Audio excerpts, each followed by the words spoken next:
మత్తయి సువార్త 24వ అధ్యాయంలో 3 ఉపమానాలున్నాయి. మొదటి ఉపమానానికి మనం బుద్ధి కలిగి ఉండుట అనేటటువంటి పేరు పెట్టుకోవచ్చు.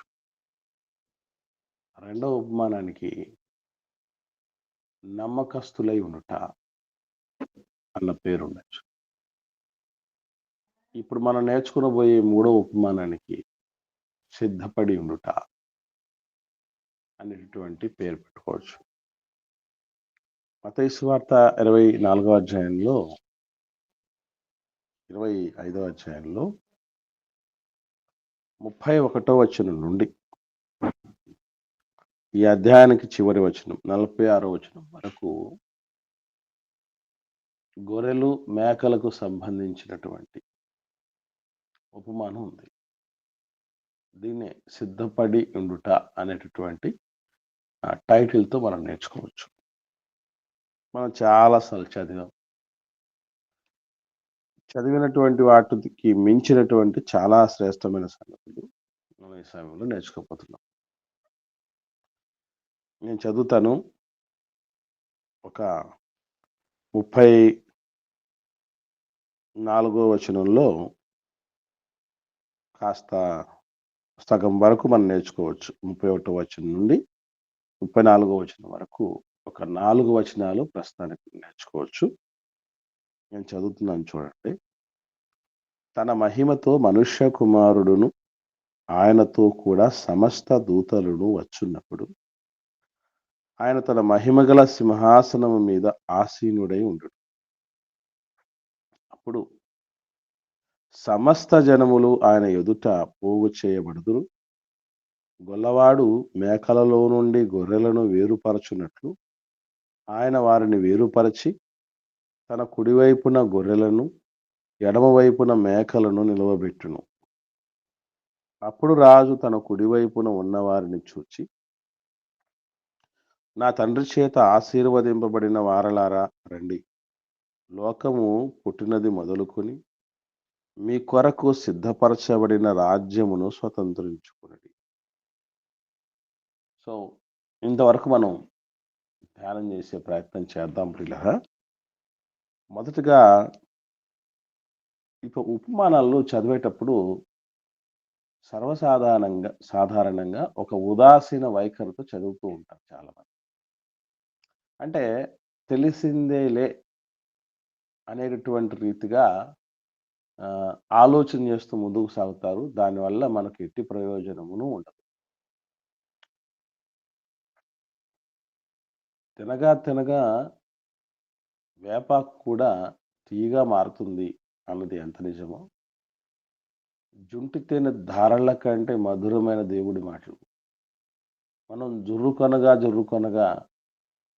అందుకొనగా రుచి చూడగా మరింత తీయదనానికి, మరింత ఆస్వాదనకు వెళ్ళగలగాలి తప్ప అది రొటీన్ అయిపోకూడదు. దేవుడి మాటని నిత్యము కొత్తగా నేర్చుకోగలిగితేనే మనకు దాని మీద వెగటు పుట్టదు. మీకు ఎప్పుడైనా సందేహం కలిగిందే లేదు, రోజు తినే టిఫిన్ మీద, రోజు తినే భోజనం మీద, రోజు నిద్రపోయే నిద్ర మీద, రోజు చూసే మన సొంత వారి మీద, రోజు కట్టే మన బట్టల మీద ఏ రోజు విరక్తి కలగదు. కలుగుతుందండి? విరక్తి కలుగుతుందా? అలా వాటి మీద ఎప్పుడన్నా కలగదన్నా. సేమ్ అదే మళ్ళీ అలాగైతే బిడ్డలు భార్యలను మారుస్తానే ఉండాలన్నా. వాళ్ళ మీద ఆశ అనేది, ఆలోచన అనేది, విరక్తి అనేది ఎప్పుడు కలగదు. సేమ్ పర్సన్స్, సేమ్ అన్ని తినే తిండి సేమ్, పట్టే కట్ట సేమ్, ఉండే ఇల్లు కూడా కొత్త. రోజుకొకటి ఇల్లు మారుతాం మనం. ఏమన్నా నెలకు ఒకటి మారుతామండి? పిల్లలు 7 చోట్ల మార్చేస్తుందట. అట్లేమన్నా ఎప్పుడు మారుతూ ఉంటామా? అంత సులభం కాదు కదా. కానీ అక్కడ కలగని విరక్తి ఎక్కడ కలుగుతుంది అంటే, ఏం చదువు, రోజు చదివే బైబిల్, ఈ రోజు ఏమొద్దాం దేవుడి సన్నిధికి. మాకు మేము చదువుతూ ఉండగానే, అరే! ఏం నేర్చుకున్నావురా ఇప్పటిదాకా? ఏదో పొడి చేసామనుకున్నాం. ఏవి అస్సలు ఓనమాలు కూడా రానటువంటి పరిస్థితి అండి. కనీసం అచ్చులు, ప్రారంభ స్టేజ్‌లో కూడా లేనట్టున్నామే. కరెక్ట్‌గా అన్నింటిని ధ్యానం చేస్తూ పోగేసుకొని చూస్తే అని. ఎంత వేస్ట్ అయిపోయింది టైం అన్నటువంటి బాధ కలిగి, సమయం ఎక్కువ కేటాయించి నేర్చుకోవాలనిపిస్తుంది మాకు. పాతికేళ్లుగా బోధిస్తున్న బైబిలే. అప్పుడు అదే బైబిల్ ఉంది. ఇప్పుడు అదే బైబిలే. అప్పటి నుంచి నేర్చుకుంటున్నదే. అటి పరిశుద్ధ గ్రంథం దగ్గరకు వచ్చేటప్పుడు మనకు గుర్తు రావాల్సిందేంటంటే, కొత్తదనం అనే దానికి చిరునామా ఎక్కడైనా ఉంటుందంటే, అది పరిశుద్ధ గ్రంథమే. మీరు ఎన్ని సార్లైనా చదవండి. ఎన్ని సార్లైనా ధ్యానించండి. అంతకు మునుపటి కాలంలో స్మరించని శ్రేష్టమైన సంగతులు చదువుతున్న ప్రతిసారి స్మరిస్తాయి. ఇప్పుడు నేను ఈ మాటలను ఎందుకు చెప్తున్నానంటే, ఇప్పుడు 31, 32, 33, 34 వచనాలు చూసాం గదా! వీటిలో మీకేమన్నా కొత్తగా అనిపించాయా? ఇంత ముందటి కంటే నాకు ఇ ఇ ఇప్పుడు ధ్యానం చేస్తా ఉంటే చాలా మంచి విషయాలు, కొత్త విషయాలు తెలిసాయి అన్నట్టు ఏమన్నా మీకు అనిపిస్తుందా? ఒకవేళ మీకేమన్నా అనిపిస్తే మాతో తెలియపరచండి. పంచుకోండి ఒకసారి. ముందు చదివిన దానికంటే ఇప్పుడు చదివిన పరిస్థితి బట్టి మాకు కొన్ని కొన్ని కొత్త విషయాలు అర్థమయ్యాయి అన్నట్టు ఏమన్నా అనిపిస్తున్నాయా మీకు?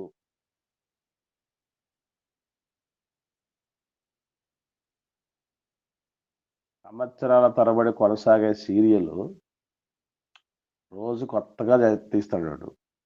సస్పెన్స్‌తో క్లోజ్ చేస్తాడు.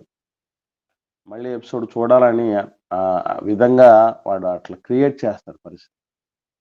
దేవుడి మాట అసలు ఏ సస్పెన్స్‌తోనూ పోల్చాల్సింది కాదు. మానవ జీవితంలో మనం ఏదేదో పెద్ద పెద్ద సస్పెన్సెస్ అంటారే, వీటన్నిటికంటే మించిన సస్పెన్స్ ఇక్కడే ఉంది. సరే, మీకేం అనిపించలేకపోతే నాకనిపించింది మీ ముందు పెడుతున్నాను. తన మహిమతో మనుష్య కుమారుడు అని రాయబడింది 31వ వచనం. తన మహిమ అనడే. తన మహిమ యేసుప్రభు మహిమ అంట. యేసుప్రభుకు మహిమ ఎక్కడి నుంచి వచ్చింది? తండ్రి యొద్ద నుంచి వచ్చింది. ఎప్పటి నుంచి ఉన్నదది? ఆయన ఉన్నప్పటి నుంచే ఉంది నా మహిమ. ఆయన అంటే ఎవరమ్మా?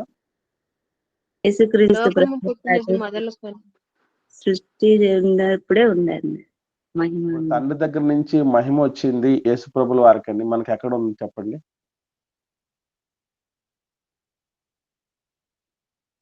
తండ్రే ఇచ్చాడు అని మనం ఎలా కన్ఫర్మ్ చేసుకోగలం? అదేనా ఒకసారి యేసుప్రభుల వారు అంటారు కదన్నా యోహాను సువార్త 17:4 తండ్రి మునుపు నీ యొద్ద ఉన్న మహిమ ఆ వచనం ఆధారంగా తీసుకోవచ్చేమన్నా. వెరీ గుడ్ అమ్మా. కరెక్ట్. అది ఒక ఆధారం. ఇంకా స్పష్టంగా 16వ అధ్యాయము మత్తయి సువార్త 27వ వచనం చూడండి. మత్తయి సువార్త 16వ అధ్యాయము 27వ వచనం. గలవాడై తన దూతతో కూడా రాబోచున్నాడు. ఇక్కడ మనకు ఒక విషయం స్మరించాలి. ఏంటది? తన తండ్రి మహిమ గలవాడై తన దూతలతో కూడా రాబోతున్నాడు. మహిమ ఎవరిదటండి? తండ్రిది. తండ్రిది. తన తండ్రి మహిమ.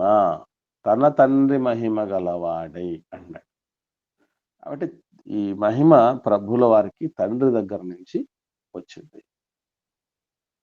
ఇది ఎప్పటి నుంచి ఉన్నది యేసు ప్రభుల వారికి అంటే, ఇప్పుడు మనం యోహాను సువార్త 17వ అధ్యాయం 5వ వచనంలో తండ్రి లోకము పుట్టకమునుపు నీ యొద్ద నాకు ఏ మహిమ ఉండెనో ఆ మహిమతో ఇప్పుడు నన్ను నీ యొద్ద మహిమపరచుము అంటాడు. అంటే ఇప్పుడు ఈ లోకానికి రాకమునుపు మహిమ ఉన్నది ప్రభువుల వారికి. ఈ లోకం నుంచి ముగించుకొని వెళుతున్నప్పుడు మహిమ వచ్చేస్తుంది. మధ్యలో మాత్రం ఏం లేదు. మహిమ లేదు. అందుకే మహిమను విడిచాడు ఆయన. తండ్రితో సమానుడిగా ఉన్నటువంటి భాగ్యము కలిగిన వాడైన వాటిని వదిలేసి వచ్చేసాడు. అందుకే నేను ఒక పాట రాశాను, మీకు గుర్తుందో లేదో మరి. మహిమను విడిచిన ఓ ప్రభువా అని. విన్నారా ఆ పాట ఎవరన్నా? విన్నామన్నా. మహిమను విడిచిన ఓ ప్రభువా మట్టిని ధరించావు నా కోసమా అని మంచి పాట. అది ఒక చరణంలో పౌలు గారు పాడుతున్నట్టు, ఒక చరణంలో పేతురు గారు పాడుతున్నట్టు రాయటం జరిగింది. సో సాధ్యమైతే అది ఎవరన్నా విన్న వాళ్ళు ఉంటే వినండి, మంచిగా ఉంటుంది సంగతి. ప్రభుల వారికి ఈ లోకంలోనికి రాకమును కాని మహిమనుంది తన దగ్గర నుంచి. మరలా ఆయన తను నిరూపించుకొని వెళ్ళిన తర్వాత కూడా ఆ మహిమ ఇవ్వబడింది. సో ఆ మహిమతో రాబోతున్నాడు. ఇకపోతే మనం ఇక్కడే 25వ అధ్యాయంలో 31వ వచనంలో మరొక మాట ఉంది. అదేంటంటే సమస్త దూతలు వస్తారు. ఎస్, ప్రభుల వారితో పాటు దూతలు కూడా వస్తారండి. దూతలు ఏం చేయటానికి వస్తారు? దూతలు వచ్చి ఏం చేస్తారండి? పరిచర్య చేశారు. దూతలు వచ్చి పరిచర్య చేస్తారు. ఇంకా వర్తమానాన్ని వార్తలను అందిస్తాయన్న. ఏమ్మా? సందేశాన్ని అందించేదానికి కూడా దూతలు వస్తారు. సందేశం అందించడానికి అంటే మనం పర్టికులర్గా ఒక సందర్భం దగ్గర ఏం చేస్తారు అనేది చెప్పాలి అమ్మా. ఎప్పుడైనా గుర్తుపెట్టుకోండి. ఎందుకంటే మనం ఏం చేస్తున్నాం అంటే ఓవరాల్గా చెప్తున్నాం. దేవదూతలు ఏం చేస్తారంటే పరిచారం చేస్తారు, సందేశం అందిస్తారు. ఇవి ఓకే, అది జనరల్ ఇష్యూ. ఇక్కడ సందర్భం ఏంటి? రెండవ రాకడలో వచ్చినప్పుడు ఆ పర్టికులర్ సందర్భంలో ఏం చేస్తారనేది మనకు అవసరం. 24వ అధ్యాయం చూద్దాం. 31వ వచనం చూడండి. మరియు ఆయన గొప్ప బూరతో తన దూతలను పంపును. వారు ఆకాశము యొక్క ఈ చివర నుండి ఆ చివరకు నలుదిక్కుల నుండి ఆయన ఏర్పరచుకున్న వారిని పోగు చేతురు. దూతల పని ఏంటండి ప్రభు రెండో రాకడలో?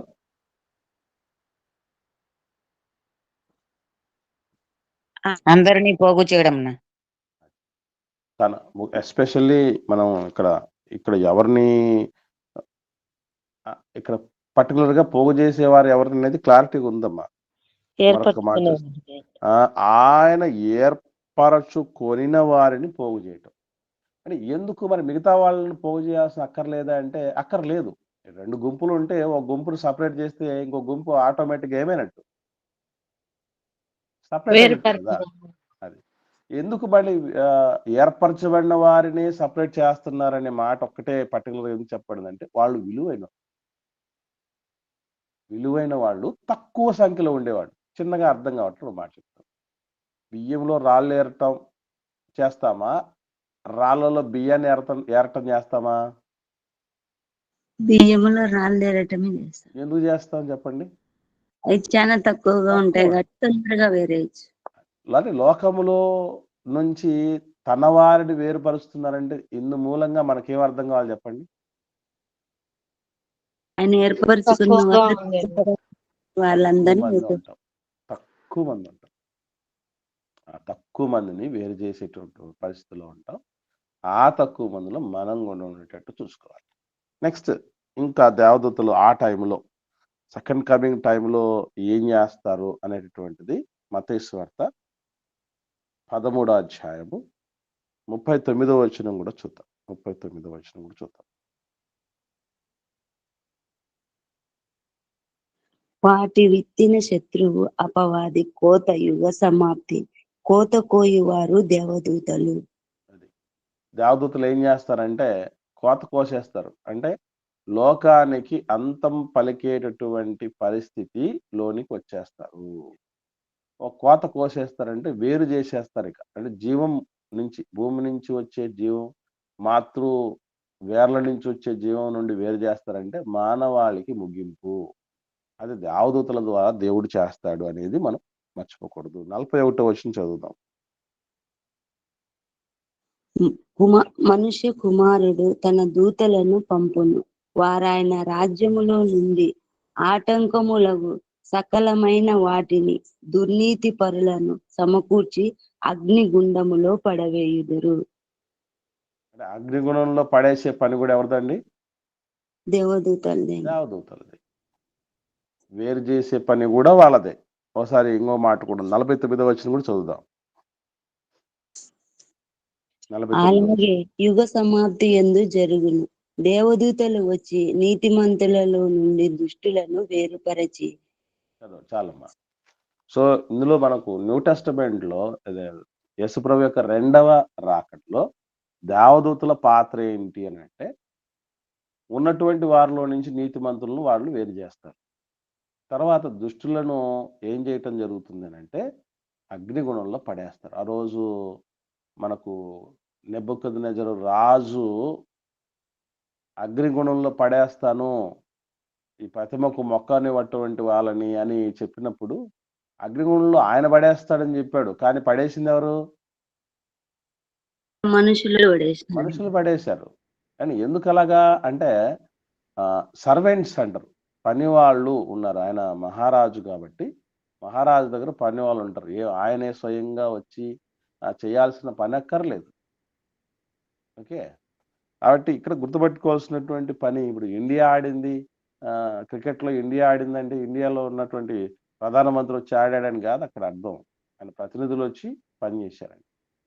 దేవదూతలు యొక్క పని అసలు సృష్టి ప్రారంభానికి ముందు నుంచి సృష్టి జరుగుతున్నప్పుడు, అలాగే మన జీవనం కొనసాగుతున్నప్పుడు, ప్రభు రెండవ రాకడలోను నిరంతరాయంగా కొనసాగే పని ఎవరిదైనా ఉందంటే అది దేవదూతల పని.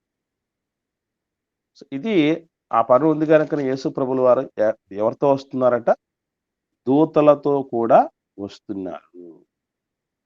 రైట్, ఇప్పుడు కొద్దాం మళ్ళీ మత్తయి సువార్త 25వ అధ్యాయంలో 31వ వచనంలో రెండో మాట ఏంటంటే, ఆయన తన మహిమగల సింహాసనం మీద ఆసీనుడై ఉన్నాడు. సింహాసనం వేరు, మహిమగల సింహాసనం వేరు. గమనించండి, రాజు వేరు, మహిమగల మహారాజు వేరు. యేసు ప్రభుల వారు యూదుల రాజు మాత్రమే కాదు, ఆయన మహిమగల మహారాజు.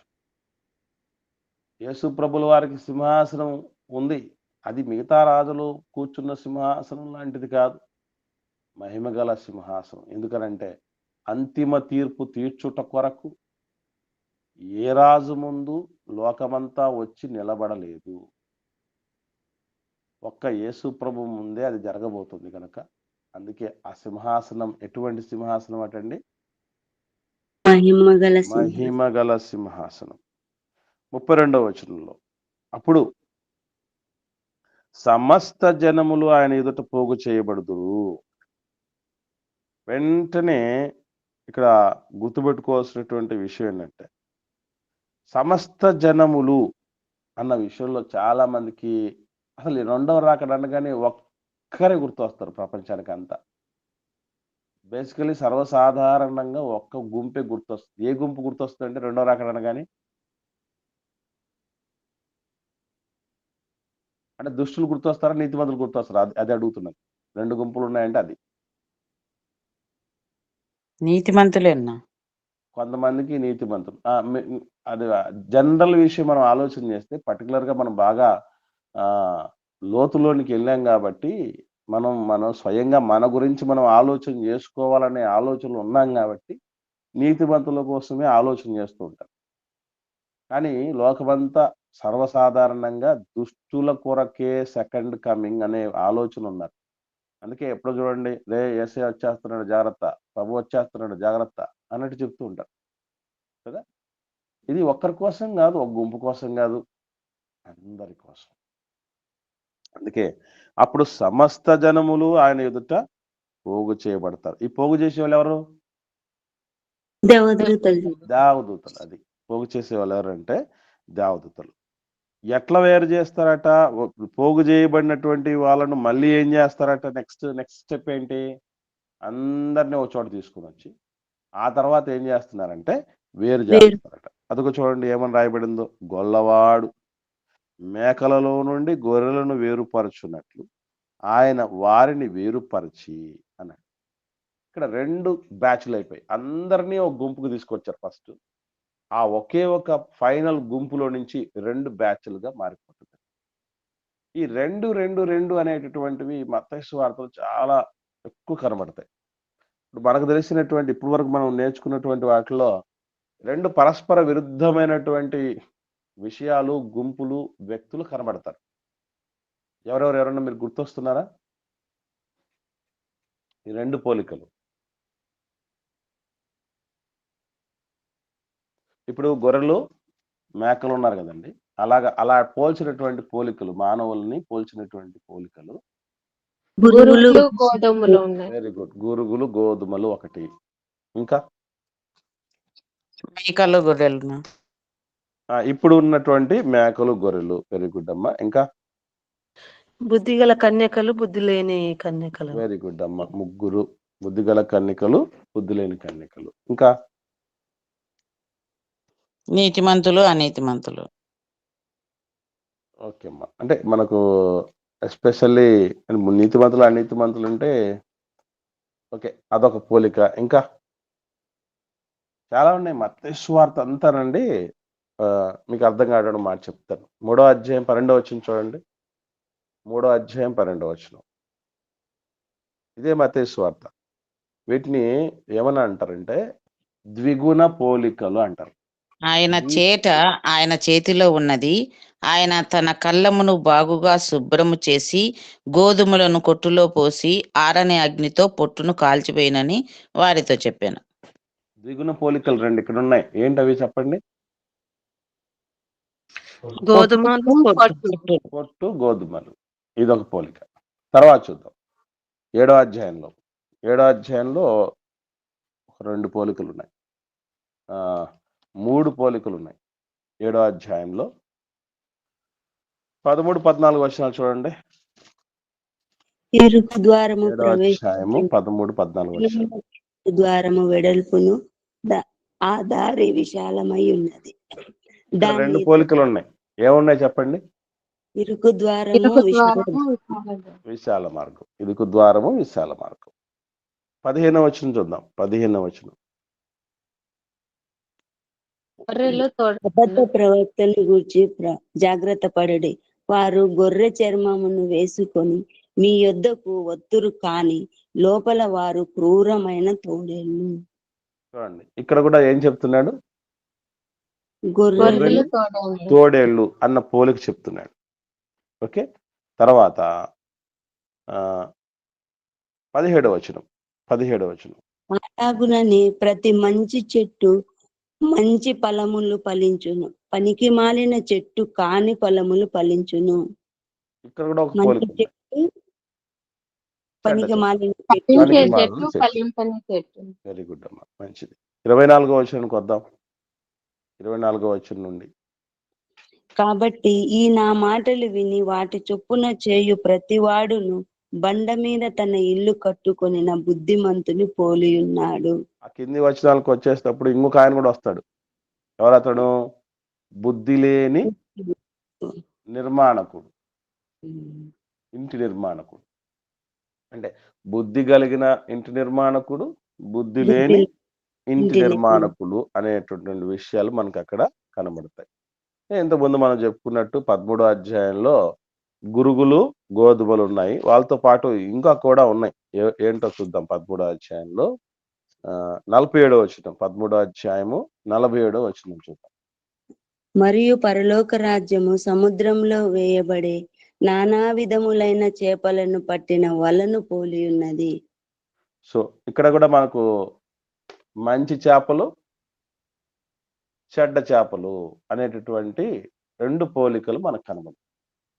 ఈ ద్విగుణ పోలికలన్నీ కూడా మనం రెండు గుంపులుగా విడిపోయే పరిస్థితులు వస్తాయి. టోటల్‌గా సెకండ్ కమింగ్‌లో మనం ఎలా ఉండబోతాం? గోధుమగా ఉందామా? ఉం గోధుమ లిస్ట్‌లో చేరడానికి మనకు అర్హత ఆ పరిస్థితి సంపాదించుకోగలిగామా? లేదా పొట్టుగా మారబోతామా? మంచి చెట్టుగా ఉంటామా? చెడ్డ చెట్టుగా ఉండబోతామా? ఇరుకు ద్వారమున ఎళ్తామా? విశాల మార్గాన ఎళ్ళబోతామా? మంచి భవన నిర్మాణకులుగా ఉంటామా? చెడ్డ భవన నిర్మాణకులుగా ఉంటామా? గురుగులుగా ఉంటామా? గోధుమలుగా ఉంటామా? గొర్రెలుగా ఉంటామా? తోడేలుగా ఉంటామా?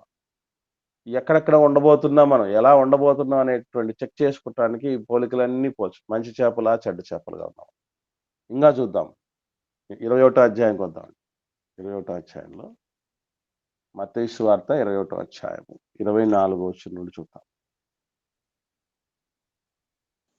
ఈ అధికారి ఎవడు నీకు ఇచ్చినని అడుగగా యేసు నేనును మిమ్ములను ఒక మాట అడుగుదును, అది మీరు నాతో చెప్పిన ఎడల ఈ నేనును సందర్భం అండి. ఈ సందర్భంలో ఆ సందర్భాన్ని అలా ముందుకు వస్తూ ఉంటే ఇద్దరు కొడుకుల గురించి మాట్లాడతాడు 28వ వచనంలో. మీకేమి తోచుచున్నది? ఒక మనుషునికి 2 కుమారులుండిరి. అతడు మొదటి వాని యొద్దకు వచ్చి, కుమారుడా, చదవాలనా? ఇక్కడ మనకు ఇద్దరు కొడుకులు కనపడతారు. ఎవరండి వీళ్ళు? ఈ సందర్భం మనం కంప్లీట్ చేసుకున్నాం కదా! ఒక పని కొడుకేమో చేసేవారు పనికెళ్తాను నాయనా అని చెప్పి పనికి ఎళ్ళని వాడు. ఇంకొక కొడుకు పనికి పొమ్మంటే పనికి వెళ్ళనని చెప్పి వెళ్ళినవాడు. వెళ్ళింది. బేసికల్లీ మనం పైనే సంగతులు చూసినప్పుడు మనం ఏమనుకుంటాం? నేను వెళ్ళను అనేవాడిని చెడ్డోడు అనుకుంటాం. అవునా కాదా? అంతేనండి. పనికి చెప్తే వెళ్ళను అనంటే వాడిని ఏమనుకుంటాం? చెడ్డోడు అనుకుంటాం. వెళ్తాను అని అన్నవాడిని ఏమనుకుంటాం? మంచోడని మంచోడు అనుకుంటాం. కానీ పర్యవసానం ఏమైంది? వెళ్ళనని చెప్పిన వాడే రివర్స్ అయిపోయింది. అందుకే నేను చెప్తూ ఉంటా ఇప్పుడు మీకు. ఏమనంటే మనము ఇప్పుడు బాగున్నోడిని చూసి ఎప్పుడూ బాగుంటాడు అని అనుకోకూడదు. ఇప్పుడు చెడిగిన వాడిని చూసి వీడు ఎప్పుడూ ఇట్లనే ఉండిపోతాడు అని మనం అనుకోకూడదు. ఎప్పుడు గురుగులు గోధుమలైతావో తెలీదు. ఎప్పుడు గోధుమలు గురుగులవుతాయో తెలీదు. ఎప్పుడు మంచి నిర్మాణకుడవుతాడో తెలీదు. ఎప్పుడు చెడ్డ నిర్మాణకుడవుతాడో తెలీదు. ఎప్పుడు మంచి చేపలుగా ఉంటారో తెలీదు. ఎప్పుడు చెడ్డ చేపలుగా మారతారో తెలీదు. ఎప్పుడు విశాల మార్గంలోకెళ్తాడో తెలీదు. ఎప్పుడు మళ్ళీ జంప్ అయిపోయి ఇరుకు మార్గానికెళ్తాడో తెలీదు. ఇరుకు మార్గం వాడు జంప్ అయిపోయి విశాల మార్గానికెళ్తాడో తెలీదు. అందుకే నిలిచిన వాడు పడిపోకుండా చూసుకుంటే చాలు. వాళ్ళ గురించి మనకెలా? ఎవరి గురించో మనకు సంబంధం లేదు. అందుకే ఈ విషయాలన్నీ గూడా ఎందుకు చెప్తాడు దేవుడంటే, నాయనా మన భవిష్యత్తు ఎట్లా ఉండబోతుందనేది ఎవరము చెప్పలేదు. అందుకే ఒక నిశ్చితాభిప్రాయానికి ఎవరు రాకండి. ఇదిగో దానికి ఎగ్జాంపులే ఇక్కడ. ఒకడేమో "పోతాను నాయనా" అన్నాడు. మనం ఆ డైలాగ్ చూడగానే వాహ్! సూపర్ అనుకుంటాం. కానీ వాడు మాటకు మాత్రమే పరిమితమైనోడు. బతుకులో అది లేదు. ఇంకొకడున్నాడు పోను అని కొండ బద్దలు కొట్టి చెప్తాడు. ఈడేం కొడుకండి అనుకుంటాం మనం. కానీ వాడే నమ్మకస్తుడే. కాబట్టి నామకార్థులు నమ్మకస్తులుగా మారుతున్నారు. నమ్మకస్తులు కాస్త నామకార్థులుగా అక్కడి నుంచి నరకప్రాయులుగా మారిపోతున్న సందర్భాలు గూడా ఉన్నాయి. ఈ 2 రకాలైనటువంటి వ్యక్తులు ఉంటారు. అట్లాగే ఇంకా కొంచెం ముందుకెళ్తే 22 అధ్యాయం ప్రారంభంలో మనకు మరొక గుంపు కనబడుతుంది. ఏమిటది? పరలోక రాజ్యము కుమారునికి పెళ్లి విందు చేసిన ఒక రాజును పోలి ఉన్నది. పోలి ఉన్నది. దీంట్లో కూడా రెండు రకాలైనటువంటి వ్యక్తులు ఉన్నారు. విందుకు పిలువబడినటువంటి వాళ్ళు. ఎవరు వాళ్ళు? ఈ ఎందుకు సందర్భం చూసి పెళ్లి వస్త్రము లేని వాళ్ళు, పెళ్లి వస్త్రము పెళ్లి వస్త్రము కలిగిన వాళ్ళు. ఈ 2 బ్యాచ్‌లు ఉంటాయి. అలాగే ఆ తర్వాత మనకు బుద్ధిగల కన్యకలు, బుద్ధి లేని కన్యకలు, ఇప్పుడు గొర్రెలు, మేకలు. ఓకే. కాబట్టి ఈ 2 రకాల ద్విగుణ పోలికలు మత్తయి సువార్తలో సుమారుగా చాలా రకాలైనటువంటి పోలికలు ఉన్నాయి. ఇప్పుడు నేను అడుగుతున్నాను ఒక ప్రశ్న ఏంటంటే, గొర్రెలు మేకలు అని చెప్తున్నాడు దేవుడు ఇక్కడ. ఈ గొర్రెలు మేకలు వాటిలో కొన్ని మంచివి, కొన్ని అంటే దేవుడు చెప్తున్నట్టుగా ఇక్కడ గొర్రెలంటే మంచివి, మేకలంటే చెడ్డవి అన్నట్టు చెప్తున్నట్టు. దీన్ని మనం ఎలా అర్థం చేసుకోవాలండి? కుడి వైపున, ఎడమ వైపున అన్నాడు. అంటే కుడి మంచిది, ఎడమ చెడ్డదా? ఎలా అంటారు?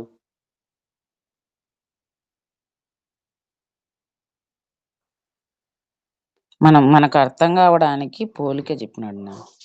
అంతేనమ్మా. Very good. ఇక్కడ మనం గుర్తు చేసుకోవాల్సిన విషయం ఏంటంటేనండి, 2 గుంపులవుతాయి. అవి 2 వేరువేరుగా ఉంటాయి. ఇప్పుడు 2 కూడా ఒకటే జాతి. ఇక్కడ గుర్తుపెట్టుకోవాల్సింది. ఆ మేకలు, ఆ గొర్రెలు కూడా ఏ జాతి అవి? ఒకటి పులి జాతి, ఇంకొకటి ఎలుగుబంటి జాతి కాదు కదా. సేమ్ జాతి. అట్లనే మానవుళ్ళు కూడా ఒకటే జాతి, మానవ జాతి. మానవ జాతిలో కూడా 2 గుంపులు ఉంటాయి. ఎలాగైతే ఈ గొర్రెలు, మేకలు కలిపి ఒకటే జాతి కింద చెప్తామో, ఆ జాతిలో కూడా 2 వర్గాలుగా విడిపోయే పరిస్థితులు ఉంటాయో అలాగే ఉంటుంది అని చెప్పటానికి, వేరైపోతాము, వేరు అని చెప్పటానికి ఉన్న పోలిక తప్ప మేకలు చెడ్డవని కాదు, గొర్రెలు మంచివని కాదు. ఓకే. తర్వాత మరొక విషయం ఏంటంటే, ఈ కుడి చెయ్యి, ఎడం చెయ్యి అని అన్నాడు. ఇదేంటిది? బేసికలీ ఎడమ చెయ్యి అనగానే కొంతమందికి మనం దాన్ని అశుద్ధంగా అడిగేటువంటి పరిస్థితులకి వాడతాం కాబట్టి, అందున మరలా మన హిందువుల్లో మెజారిటీ, క్రైస్తవుల్లో కూడా కొంతమంది మన పిల్లలు చూడగలిగితే, దేవుని పిల్లల్ని చూడగలిగితే, డబ్బును ఎడమ చేత్తో ఏం చేయకూడదు అంటారండి? తీసుకోకూడదు, ఇవ్వకూడదు అంటారు. ఇవ్వకూడదు, తీసుకోకూడదు, పట్టుకోకూడదు. ఇదొక ఫీలింగ్, ఇదొక ఇదిలో ఉంది పరిస్థితి. వాస్తవంగా చెప్పాలంటే చాలా పనులకు వాడకుండా ఎడమ చేతిని, కేవలం అశుద్ధం గడటానికి వాడడానికి, కొన్ని పనులు కోసం వాడడం కూడా చాలా మంచిదండి. చాలా మందికి తెలియదు ఆ పరిస్థితి. ఇప్పుడు కుడి చెయ్యితో రకరకాలైన పనులు చేస్తాము. ఆహారం కూడా తినేటప్పుడు ఈ కారాలు, మసాలాలు, ఎన్ని రకాలైనటువంటివన్నీ తీసుకొస్తాం. ఒక సున్నితమైనటువంటి భాగం మీకు అసలు క్లీనింగ్, ఆ వేస్టేజ్‌నంతా తీసుకెళ్ళగలిగినటువంటి ఆ భాగం చాలా డెలికేట్‌గా ఉంటది. దాన్ని ఇటువంటి ఎక్కడా వాడనటువంటి చేత్తో క్లీన్ చేయటం మంచిది. అంటే నేనేం చెప్తున్నానంటే, కుడి చెయ్యికి ఏమాత్రం తీసిపోయేది కాదు ఎడమ చెయ్యి అని చెప్తున్నా. కుడి చెయ్యికి ఏమాత్రం తీసిపోయేది కాదు ఎడమ చెయ్యి అని చెప్తున్నా. గుర్తుపెట్టుకో. కానీ ఎందుకు చెప్తున్నాడు కుడి, ఎడమ అంటే ఒకటే ఇక్కడ గుర్తుపెట్టుకోవాల్సింది. వేరు చేయబడిన దానికి పోలికది. That's all. వేరు చేయబడ్డానికి పోలిక తప్ప మరొకటి కాదు. అలాగే ఈ మేకల పోలికను మనం చూస్తే, ఇప్పుడు గొర్రెలను ఎవరితో పోల్చినట్టు మనం చూస్తాం చరిత్రలో? నేను గొర్రెలకు మంచి కాపరిని అన్నాడు యేసుప్రభు వారు. గొర్రెల కంటే మన భౌతికమైన గొర్రెలు కాదు కదా మనం. అంటే ఈ పోలిక పోల్చేటప్పుడు వాళ్ళు సాత్వికులు, సౌమ్యులు, వాళ్ళు లోబడేవాళ్ళు అని అర్థం. ఇప్పుడు గొర్రె ఈజీగా లోబడిపోద్దండి. లోబడే తత్వం కలిగినటువంటి వాళ్ళు తన దరికి చేరిన శిష్యులని చెప్పటానికి వాడిన పోలిక గొర్రెలు. మరి మేకలకు ఏ పోలిక చెప్పబడింది బైబిల్లో అని అంటే, కొన్ని సందర్భాలు చూద్దాం. మేకపోతులతో పోల్చటానికి కారణం ఏంటి? ఎవరిని? దుష్టులని అని ఆలోచన చేయగలిగితే కొన్ని సందర్భాలు చూద్దాం. యెహెజ్కేలు గ్రంథం 34వ అధ్యాయం 17వ వచనం చూడండి. యెహెజ్కేలు గ్రంథం 34వ అధ్యాయం 17వ వచనం. నా మంద ఈ విషయమై దేవుడైన యెహోవా నాకు సెలవిచ్చినదేమనగా, గొర్రెకును మధ్యను, గొర్రెలకును పొట్టేళ్లకు మధ్యను, గొర్రెలకును మేకపోతులకును మధ్యను భేదము కనుగొని నేను తీర్పు తీర్చెదను. భేదం కనుక్కుంటాడు దేవుడు. ఇంతకు చెప్తున్నది మాట ఎవరి కోసం? గొర్రెల కోసం, మేకపోతుల కోసం, లేకపోతే పొట్టేళ్ళ కోసం చెప్తున్నాడండి ఇది? ఆ? వెళ్తానా? ఇలా ఈ పోలికలన్నీ చెప్తున్నప్పుడు మనకి ఏం అర్థం కావాలంటే, ఒకసారి దేవుడు చెప్పినటువంటి మాట చూద్దాం. నూర్చెడు ఎద్దు మూతికి చెక్కం వేయొద్దు అన్నాడు. ఏమండి? నూర్చెడు ఎద్దు మూతికి చెక్కం వేయొద్దు అన్నాడు. అంటే ఇక్కడ ఎద్దు అంటే ఎవరి గురించి మాట్లాడుతున్నాడు అనేది చాలా మందికి తెలియదు. ఒకసారి చూద్దాం. ఈ సందర్భాలకు, ఇట్లాంటి సందర్భాలకు అన్నిటికీ మనం ఎటువంటి ఆలోచన చేయాలనేది దేవుడు స్పష్టంగా ఒక చోట రాయించాడు. అపోస్తలుడైన పౌలు గారు కొరింథీయులకు రాసిన మొదటి పత్రిక 9వ అధ్యాయము 9వ వచనం 10వ వచనం చూద్దాం. ఇది చాలా ముఖ్యమైనదండి, జాగ్రత్త చూడండి. కళ్ళము త్రొక్కుచున్న ఎద్దు మూతికి చిక్కము పెట్టవద్దు అని మోషే ధర్మశాస్త్రములో వ్రాయబడి ఉన్నది. దేవుడు ఎడ్ల కొరకు విచారించుచున్నాడా? కేవలము మన కొరకు దీనిని చెప్పుచున్నాడా? అవును, పరలోకము కొరకే గదా ఈ మాట వ్రాయబడను. ఎలయనగా చాలక్క ఎవరి కోసం రాయబడిందటండి? మన కొరకే కదా ఈ మాట రాయబడెను. అంటే ఇప్పుడు కళ్ళము త్రొక్కుచున్న ఎద్దు అంటే ఎవరన్నమాట? మనమే. మనమే. మనమే. అది మర్చిపోకండి. సో ఇక్కడ కూడా ఈ గొర్రెకు పొట్టేలుకు, గొర్రెకు మేకకు భేదం కనుక్కోండి అంటే ఎవరి గొర్రెలు, ఎవరి మేకలు, ఎవరి పొట్టేళ్ళు? మనమే. మానవులమే. మన కోసమే రాయబడింది అనేది మర్చిపోవద్దు. రైట్. అలాగే దానియేలు గ్రంథంలో కూడా ఎస్పెషల్లీ మేకల కోసం కదా మనం ధ్యానం చేస్తున్నది. మేకలు దేనికి సూచనగా రాయబడ్డాయో, వాడబడ్డాయో మనం చూడగలిగితే, ఎందుకు ఈ మత్తయి సువార్త 25వ అధ్యాయంలో ఈ పోలికను, 24వ అధ్యాయంలో ఈ పోలికను ఎందుకు చేశారో మనకు అర్థమవుతుంది. చూద్దాం. దానియేలు గ్రంథం 8వ అధ్యాయము 5వ వచనం చూడండి. నేను ఈ సంగతి ఆలోచించుచుండగా ఒక మేకపోతు పడమట నుండి వచ్చి కాళ్ళు నేల మోపకుండా భూమి అంతటా పరుగులెత్తెను. ఎవరండి దాని అట్లా చేసింది? భూమి మీద అంతటా పరుగులెత్తే ఎవరంటే చెప్పబడిందండి ఇక్కడ? మేకపోతున్నా? మేకపోతు. గుర్తుపెట్టుకోండి. మనం గొర్రెలు మేకల సందర్భంలో వచ్చింది కదా మేకపోతు. ఇక్కడ ఈ పోలిక చూడగానే మనకు ఏమనిపిస్తుందండి? మంచిగా అనిపిస్తుంది అది? పరిగెత్తిపోతుంది అని. ఇంకా క్లారిటీగా చూడగలిగితే 7వ వచనం చూద్దాం. నేను చూడగా ఆ మేకపోతు పొట్టేళ్లను కలుసుకొని మిక్కిలి రౌద్రము గలదై దాని మీదికి వచ్చి ఆ పొట్టేలును గెలిచి దాని 2 కొమ్ములను పగులగొట్టెను. ఆ పొట్టేలు దాని చాలక్క. మేకపోతు ఏం చేస్తోందంటే పొట్టేళ్ళను చంపేస్తుంది. మేకపోతును నేలను పడేసి తొక్కుతోంది. ఇవన్నీ చూస్తున్నాం. అంటే ఒక భయానకమైనటువంటి లక్షణం కలిగినటువంటి దానిగా మేకపోతును పోల్చినటువంటి సందర్భం చూస్తున్నాం. ఇంతకు ఈ మేకపోతు అంటే ఎవరితో పోల్చబడింది తెలుసా? ఒకసారి చూద్దాం. దేవుడు దానికి కూడా ఒక ఆన్సర్ ఇచ్చారు. 21వ వచనం చూడండి. 21వ వచనం. బొచ్చుగల ఆ మేకపోతు గ్రేకుల రాజు. గ్రేకుల రాజు అంటే గ్రీకు రాజును ఎవరితో పోల్చడం జరిగింది అంటే మేకపోతుతో పోల్చటం జరిగింది.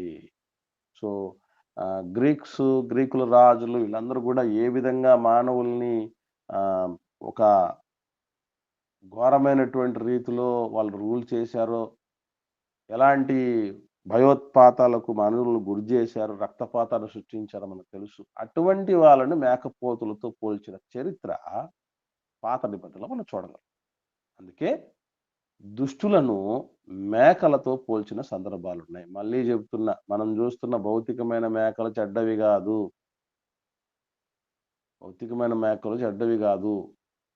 మనలో చెడ్డ లక్షణాలు ఉన్నాయి అని చెప్పటానికి సంబంధించి బేసికల్లీ మీరు చూడండి, మేక మాంసము తక్కువ రేటు ఉంటుందా? పొట్టేల మాంసం రేటు తక్కువ ఉంటుందండి? మేక మాంసమే తక్కువ ఉంటది. మేక మాంసమే తక్కువ ఉంటుంది. పొట్టేల మాంసం ఎక్కువ ఎక్కువ ఉంటుంది. అంటే విలువైనటువంటి వాళ్ళని పోల్చటానికి దాని యొక్క మాంసం కావచ్చు, దాన్ని అది తినడం వల్ల వచ్చి మనకు ఆరోగ్యం కావచ్చు, ఇవన్నీ కూడా చాలా ఎక్కువ ఉంటాయి ఈ మేక మాంసం కంటే మించి. సో ఈ రకమైనటువంటి పోలికలను బట్టి వేరు చేయబడిన పరిస్థితులు తప్ప బేసికలీ అవి చెడ్డవి కాదు. ఇది మనం గుర్తుపెట్టుకోవాలి. విషాన్ని చిమ్మే పాము కూడా చెడ్డది కాదు. ఇంతకుముందు పాములు పగబడతాయని మెసేజ్ మాట్లాడినటువంటిది యూట్యూబ్ ఛానల్ ఉంది, వినండి, వాళ్ళు వినండి. అది చాలా రీసెర్చ్ఫుల్గా మాట్లాడినటువంటిది ఉంది. ఇప్పుడు పాము కూడా చెడ్డది కాదు, ఎందుకనంటే దానికి ఆ లక్షణం పెట్టిందే దేవుడు. అది కూడా ఎవరిని పడితే వాళ్ళు వచ్చి పగబట్టి చేసేది లేదు. తను రక్షించుకోవటానికి దేవుడు ఏర్పరిచినటువంటి ఒక సిస్టమ్ అదంతే. కాకపోతే విషపు లక్షణాలు మానవుల్లో ఉండకూడదు అని చెప్పడానికి దేవుడు ఆ పోలిక పోలుస్తాడు. వీటన్నిటిని బట్టి మనం గుర్తుపెట్టుకోవాల్సినటువంటి విషయం ఏంటంటే ఒకటే, మనం సిద్ధపాటులో ఉండగలగాలి. ఒక గుంపులో ఉంటున్నామనంటే ఆ గుంపు ఎట్టి గుంపై ఉన్నది, ముంపుకు గురైపోయే గుంప, ఎత్తబడే గుంప, ఏ గుంపులో మనం ఉండబోతున్నాం అనేటటువంటిది చెక్ చేసుకోవాలి మనం. ఇకపోతే 34వ వచనానికి వద్దాం. మత్తయి సువార్త 25వ అధ్యాయంలో 34వ వచనంలో అప్పుడు రాజు అన్నాడు. అప్పుడు రాజు అన్నాడు. ఎవరి రాజు? యేసుక్రీస్తు ప్రభుల వారే. ఇబ్బంది ఏం లేదు. 31వ వచనంలో క్లారిటీగా రాయబడింది చూడండి. తన మహిమతో మనుష్య కుమారుడు వస్తున్నాడు. ఆ వస్తున్నటువంటి ఆయన ఎలా వస్తాడంటే రాజుగా వస్తాడు. ఆ రాజు ఏం చేస్తున్నాడంటే మాట్లాడుతున్నాడు. కుడివైపున ఉన్న నీతిమంతులతో, సపరేట్ చేయబడినటువంటి పోగు చేయబడిన నీతిమంతులతో మాట్లాడుతున్నాడు. ఏమని మాట్లాడుతున్నాడు, ఎందుకు వాళ్ళను అలా ప్రశంసిస్తున్నాడు, ఈ విషయాలన్నింటినీ మనం ఎలా అర్థం చేసుకోవాలి, ఇత్యాది విషయాలన్నీ కూడా మనం రేపటి దినాన్న ధ్యానం చేద్దాం. మీరు కూడా బాగా ప్రిపేర్ అయ్యారా అండి? ఏముందిరే అనుకోని ఆలోచన చేస్తే మనకి ఏ రకమైన ఆలోచన రావు. కొత్తగా ఫ్రెష్ మైండ్తో జీరో నాలెడ్జ్ నాకు ఉంది దీని విషయమే అని చదివినప్పుడు మంచి విషయాలు బయటపడతాయి. దీని విషయమై చాలా రకాలైనటువంటి దైవజనులు మాట్లాడినటువంటివి ఉంటాయి. అవి అట్లాగే ఏదన్నా కొన్ని గ్రంథాలు రీసెర్చ్ చేసినటువంటి, విశ్లేషణ చేసినటువంటి గ్రంథాలు ఉంటాయి, వాటిని చదవడానికి ప్రయత్నం చేయండి, డిస్కషన్ చేసుకోండి. అన్ని రకాలుగా చేసిన తర్వాత చాలా విషయాలు బయటపడతాయి. ఓకే, ఒక క్లూ చెప్తాను ఎలా డీల్ చేయాలి. ఇప్పుడు దేవుడి దగ్గర ప్రశంస పొందటానికి, దేవుడిన లోకానికి వెళ్ళటానికి మనం సోకాల్డ్ వేస్ట్ రకరకాలైనటువంటి దారుల గురించి మనం అన్వేషణ చేస్తాం. కానీ ఒక్కదాని గురించి ప్రభు చెప్పాడు. ఎందుకు? అదే చెప్పాడు. వేరేవేమి లేవా? అదొక్కటే దేవుడు ఎందుకు, ప్రభు ఎందుకు ఎత్తిపట్టి మాట్లాడుతున్నాడు. కాబట్టి ఇది ముఖ్యంగా మనం తెలుసుకోవాల్సిన, ఆలోచించాల్సిన, మనం రీసెర్చ్ చేస్తున్నామా లేదా, సరైన విధానంలో మనం దాన్ని అనలైజ్ చేస్తున్నాం, సత్యవాక్యాన్ని విభజన చేస్తున్నాం లేదా అనే దానికి ముఖ్యమైనటువంటి మెయిన్ పాయింట్ ఒకటి ఉంటుంది. దాని విషయంలో మనం జాగ్రత్త పడాలి. ఓకే, ఇవండి ఈ 31, 32, 33, 34 వచనంలో కొంతవరకు మనం ధ్యానం చేయటం జరిగింది. ఇప్పుడు వరకు ధ్యానించిన వాటిలో ఎవరికైనా ఏమైనా సందేహాలు ఉంటే దయచేసి తెలియపరచండి.